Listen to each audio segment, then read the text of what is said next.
Hey guys, welcome to the High Ground Podcast. Today we're going to show you a part of the podcast where we break out in different sessions and cover materials that we don't normally cover on the Everyday Pod. This is called Docking Bay 32. Docking Bay 32 is where we park our ships, we look under the hood, we make sure that everything's working as it's supposed to, and that Chewie can punch it, indeed, when we say, punch it, Chewie. So I want to thank you for joining me as I go through this review video, and I hope you enjoy it and it helps you with your buying decisions. Okay, so thanks again for joining. And so while we take a look here, we shift gears and shift cameras. I want to give you a bird's eye view of this lightsaber. So on the desk right here, we're going to be comparing today the TXQ lightsaber with accuracy, functionality, form, and then overall value for what you're purchasing. Now, I've got a Roman Props MK1 here next to me. So this is a very highly accurate replica for the Kenobi lightsaber from A New Hope. So what we're going to do is, just for starters here, I just want to get this out. Obviously, this is the lightsaber that Obi-Wan Kenobi battles Darth Vader with, and we see, a few times throughout the movie as he's holding onto it.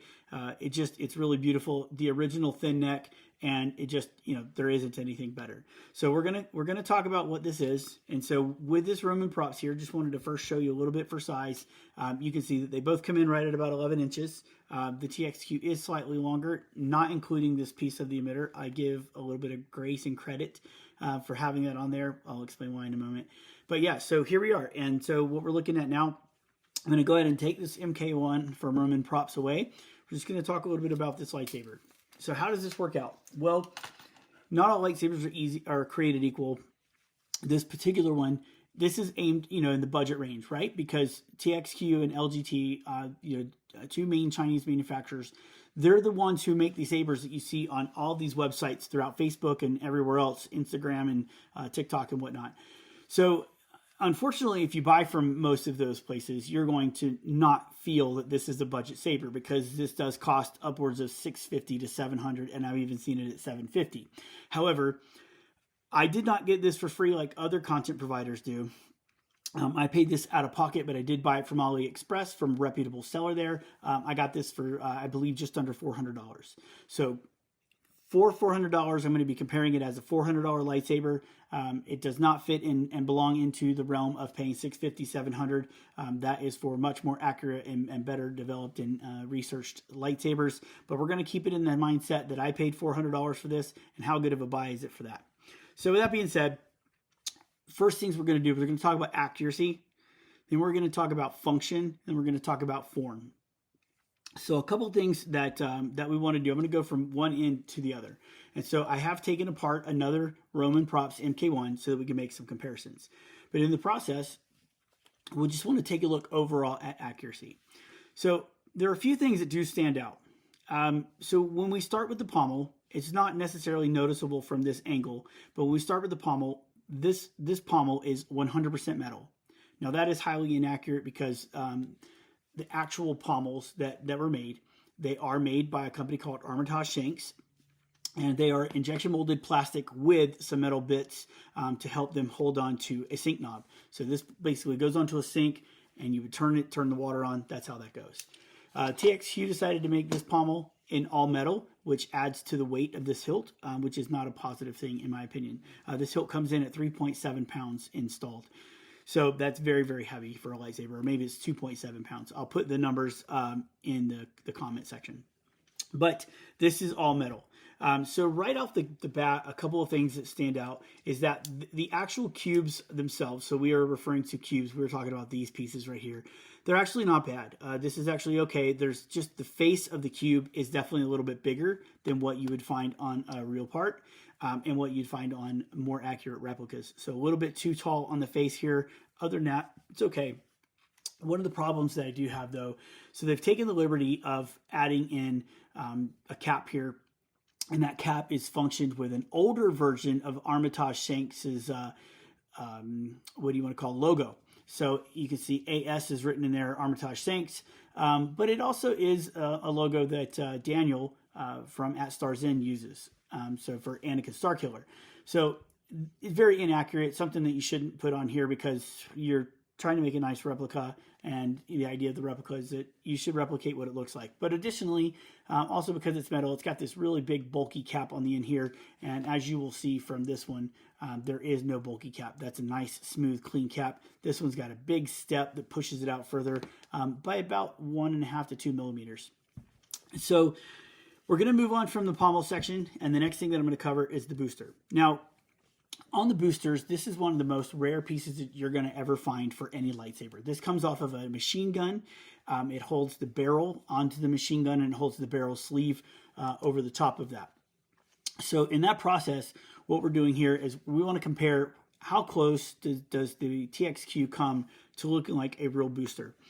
So called the booster, this isn't too bad. Now it is painted solid black. For all intents and purposes, it should have, some wear and, should definitely not look clean and black. But additionally, it is smaller than a typical booster. The fins are a little shorter in terms of overall height, and they're a little thick on top. But overall, the shape and the size is not too bad. This is actually probably, in my opinion, the best piece of the entire lightsaber. I think this is what was done the best in terms of being a replica. So we're going to move on to the clamp section next. So we call this the clamp, and the clamp has several pieces, right?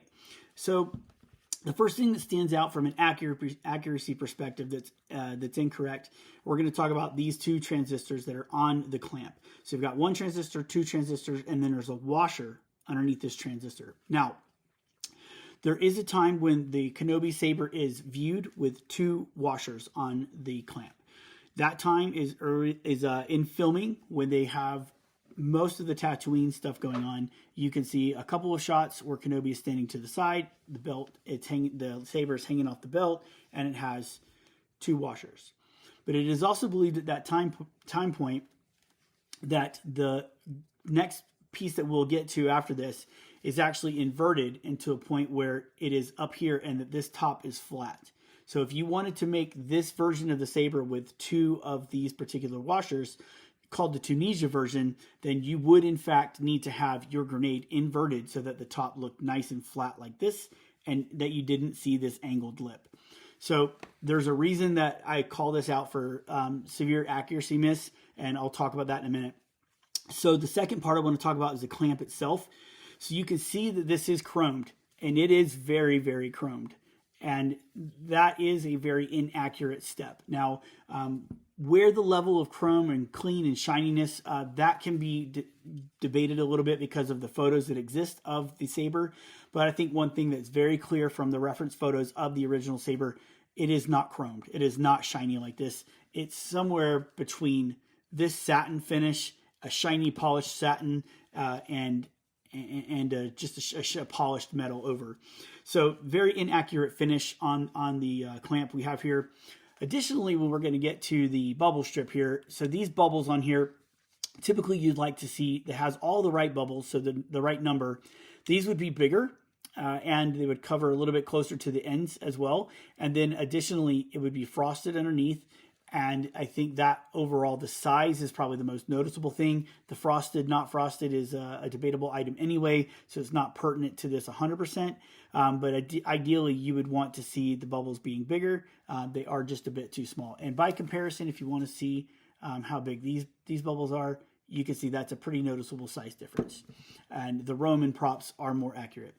Also, the clamp that comes with this is going to be a Fulmer clamp. And with the Fulmer clamp and the clamp bar, you do not see a bracket right here where this clamp comes in to brace. And you do see a bracket right here. And that is typically, it's a little bit difficult if we get up in here. But right there is an actual bracket that's placed right there, that square piece underneath. So that is pretty inaccurate. That's what you would find on an ink clamp, not a Fulmer no patent. You would find that on a Fulmer ink clamp. So that would mean that this has the wrong support system there for the actual clamp that's supposed to exist on this Kenobi. Okay, so we're going to go to the next part. And for this part, it's going to get a little bit more complicated. Okay, so for this next part, I mentioned that these two washers here are inaccurate because of how this lightsaber is made. Now, I've talked with James from TXQ. We've had a couple of private conversations about this. He understands kind of the conundrum that they were under and the design choices that they made. Now, typically with any of these sabers, you should be able to take every one of these pieces apart. This should unscrew and come off. This should unscrew and disconnect from some type of mechanism inside the clamp, be able to pull it apart, and you'd be able to hold on to your grenade very much like this. On this lightsaber, you cannot. This lightsaber is form-fitted, and this is welded into a metal piece underneath and inside this clamp. So this is one piece, this whole long section, and it cannot be disassembled. There is no way to disassemble it.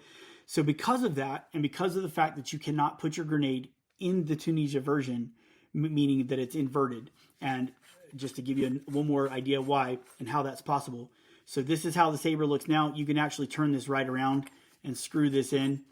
And so once you do that, it would look like this with a flat top instead of that angled top. So that would be how the Tunisia version would look.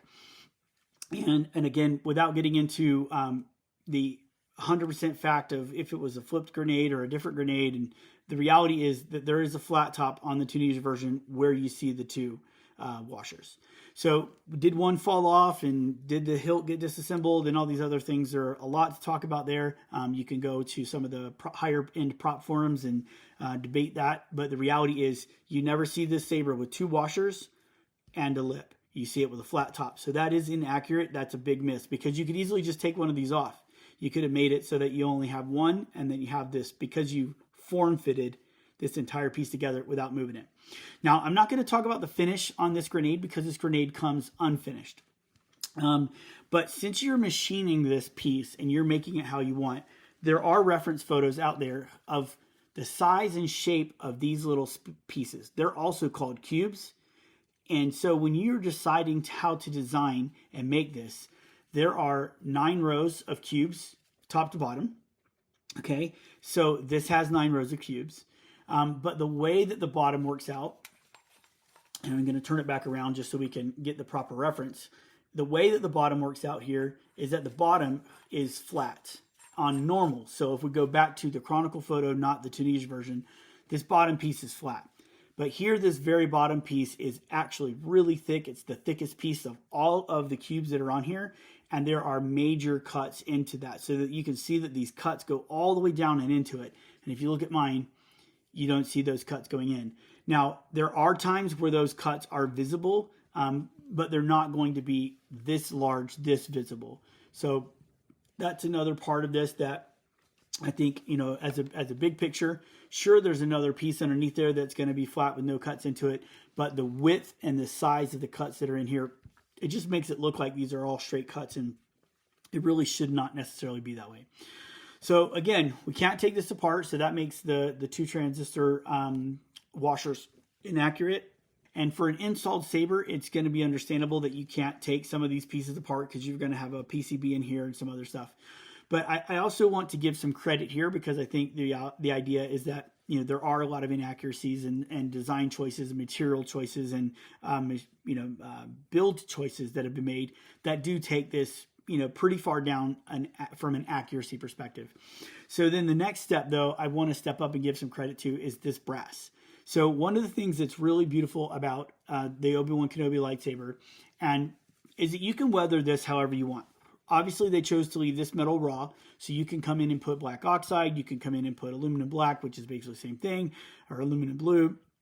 You can actually use rust, natural rust. You can use shellac, which is the original paint type that was used from 100 years ago when these grenades were being fired out of a rifle, because this is called a rifle grenade because it is a real military piece. And basically, they left this kind of however you want it. But the way that they aged this brass is actually quite good. They did a very good job on aging this brass. And I think the coloration, this brown caramel color, it turned out really, really nice. Now, these are very important pieces, right? Because this is what makes the thin neck. This is a thin neck. This wind vane moves up and down just like it would on an original rifle grenade. And as I haven't covered this yet, so basically there is a plug that would go into the bottom of this from the real part. And in that plug, you would screw a piece on, there would be explosives put into here, and we call it a grenade because it is a grenade. So not only is it a grenade, and we put this together this way. But additionally, we set this up so that there would be a peg that comes out of this. It would clamp into a rifle, and it would literally shoot it out. So this wind vane would spin and move and do all kinds of those different things. So what would this look like here? So you can put the grenade together however you personally like, and you can weather it, again, to your taste. But as we go with the original definitely has more of a caramel color, and it's darker caramel than this, but the way that they have attached themselves to this brass and the way that they have put their kind of stamp on weathering this brass to make it look naturally aged, I think is actually a very good job. So very talented work to make it look this way and age it a bit, and then also very good investment in terms of a design decision.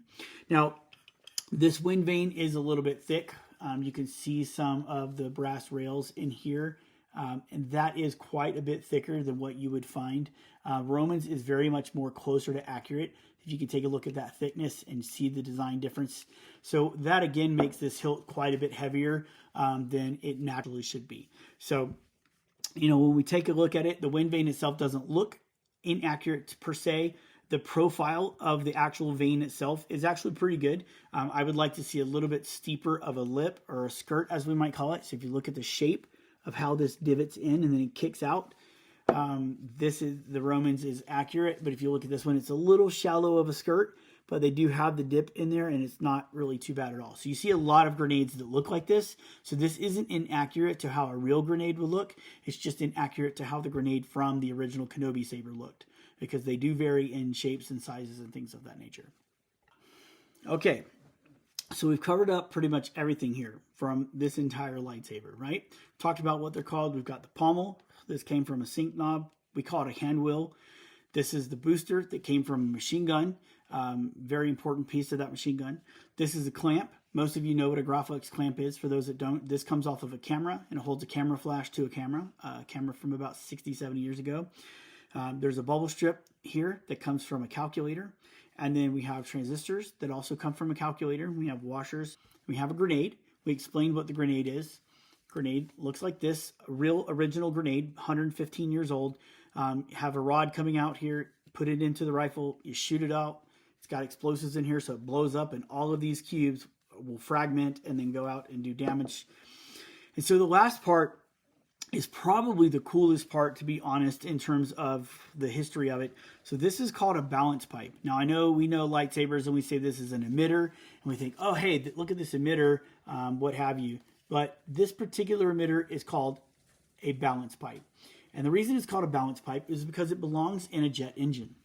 Now, I know that sounds crazy, but in reality, what you would have inside a jet engine is you would have two of these together, and you would have a fuel wash that goes through the two, and you'd have basically jet exhaust going through and propelling what was the first jet engine used in the theater of war. So it's from a Rolls-Royce engine made for a Derwent, or called the Derwent, and made for Gloucester Meteor. And it actually broke the speed record at the time. I think it was 612 miles an hour or something like that.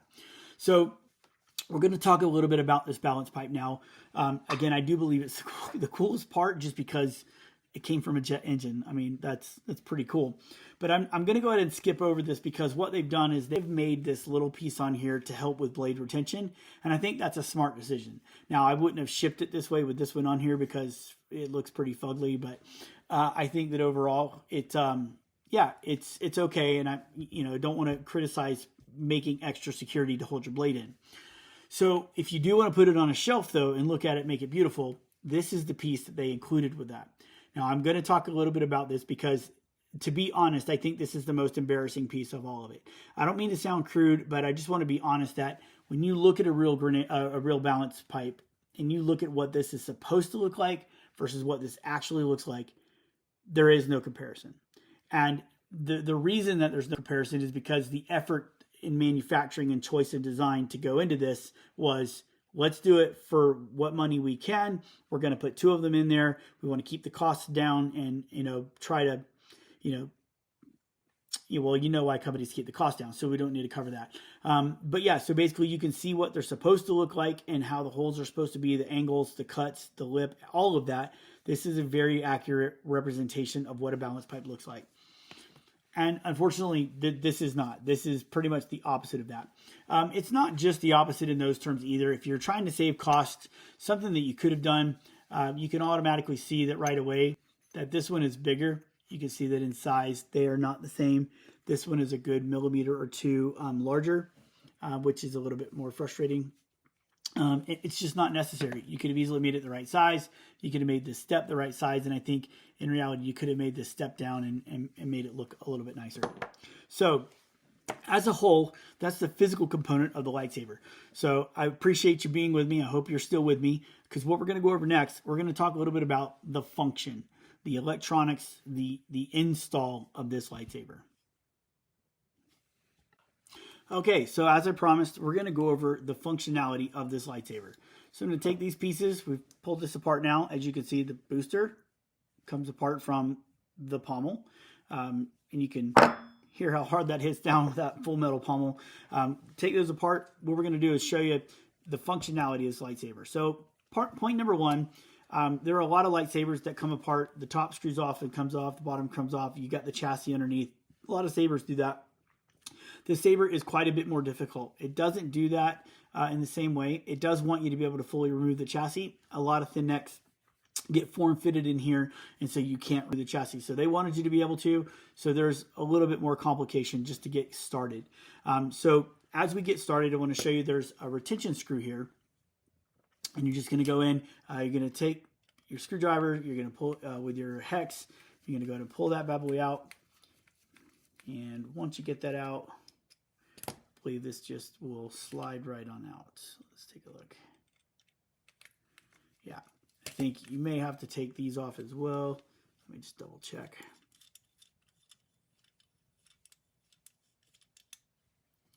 Yeah, I don't know that they have to come out.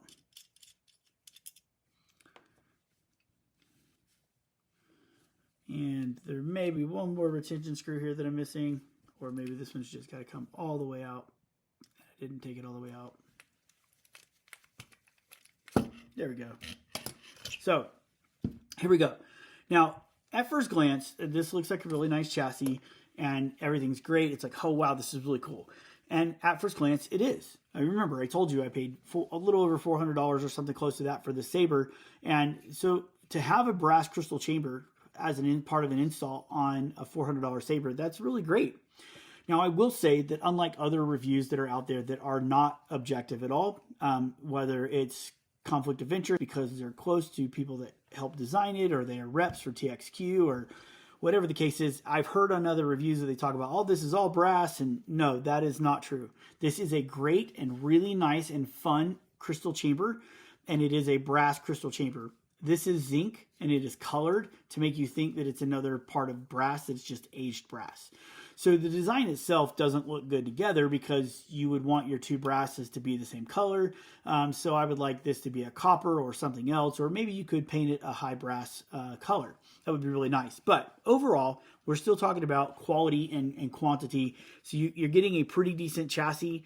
And I would say that for $400 install with the saber itself, that's pretty good. So you can kind of start to understand, if you pay that Ali price, you can kind of understand why some of the design decisions are made to keep costs down and things of that nature. And I have no problem with that. I think that makes perfect sense. I don't necessarily like the reviews that talk about this being one of the most accurate Kenobis out there, or one of the best purchases that are out there, because the majority of folks who are watching this video and who have purchased this are doing it from a reseller or a drop shipper. And like I said, they're paying $650, $700 for it. It is not in that category. You could easily take the most accurate FX, the Roman MK1, and you could easily get that for $300 and get it installed for $350 and come away with $650 lightsaber that is the most accurate FX Kenobi. So as we talk about that, though, let's go back through. Okay, so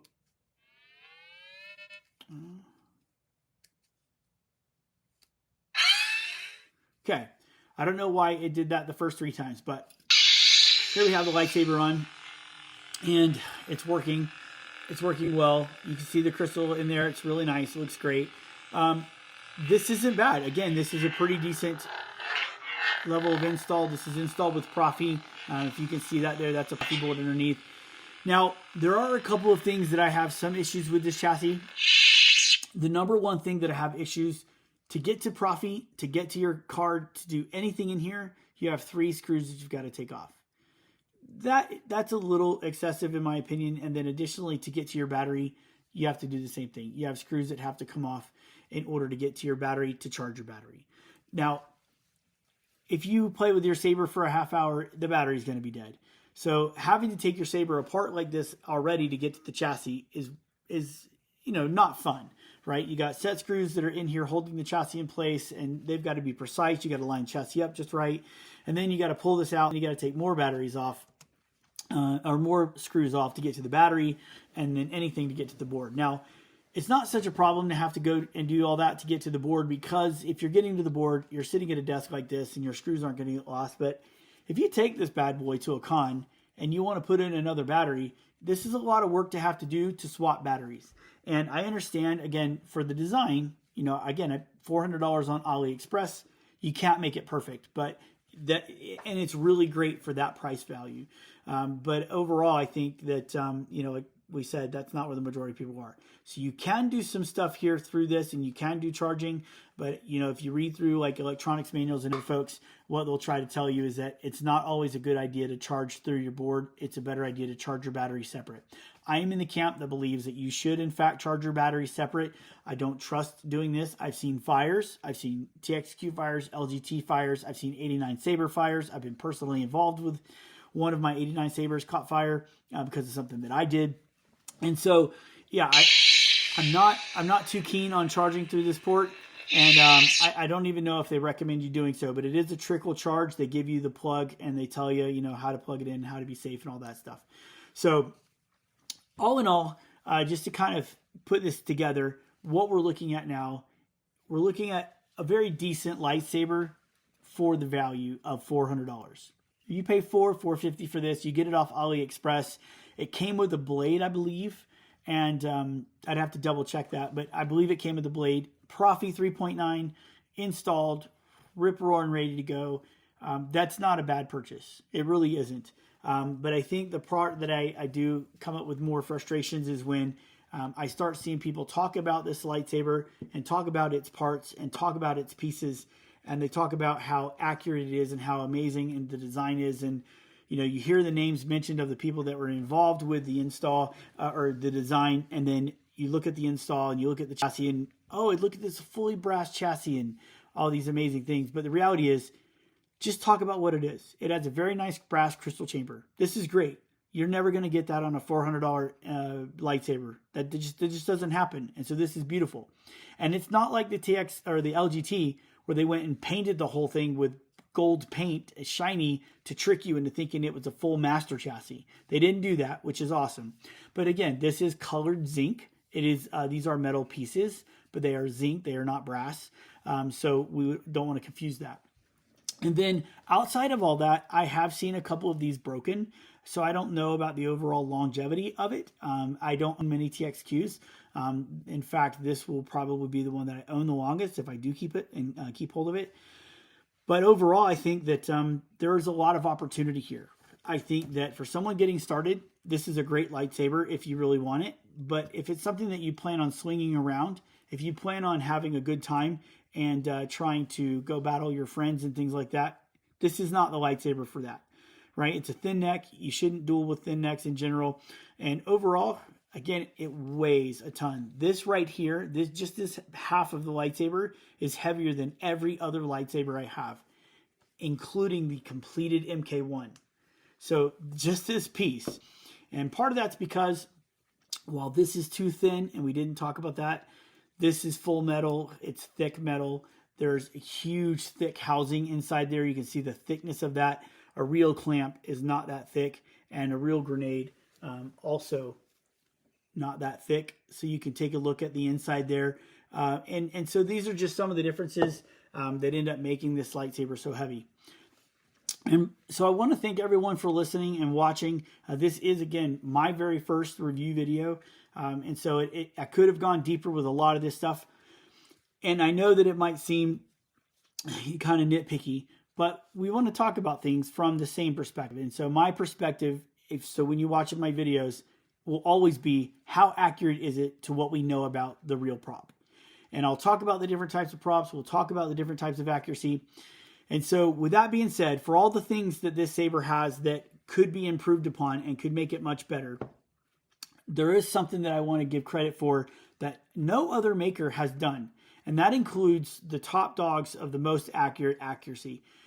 This particular screw, which I happen to love, this little screw, is present on the original Kenobi.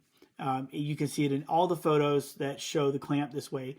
And I just love that they decided to go in and add it in.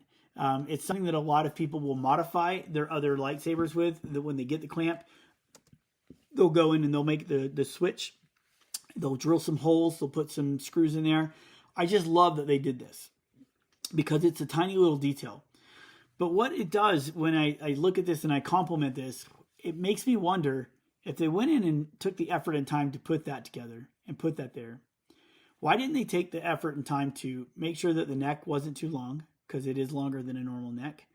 Why didn't they make sure that the grenade was the right diameter? It is too narrow.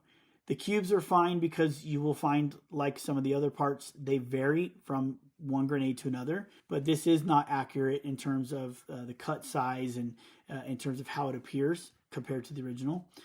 The finish would be easy to have left off this chrome and to give it a satin metal finish, not including the little retention piece, that square piece we talked about in there.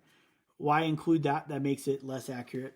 And then I think what we talked about, before, is that this is all metal, unnecessarily all metal. You could have just put a blank cap on here like this, or you could have left it capless, which I think the original may have had no caps on it in any photos. Not 100% confirmed. Or you could just do a cold, like a lot of other folks do. So not adding some graphic and adding this extra piece that extends it, makes it longer, also makes it heavier because it's all metal. And then finally, we just get to this. And I think that this is just a really lazy representation of what a balance pipe is supposed to be, how it's supposed to look.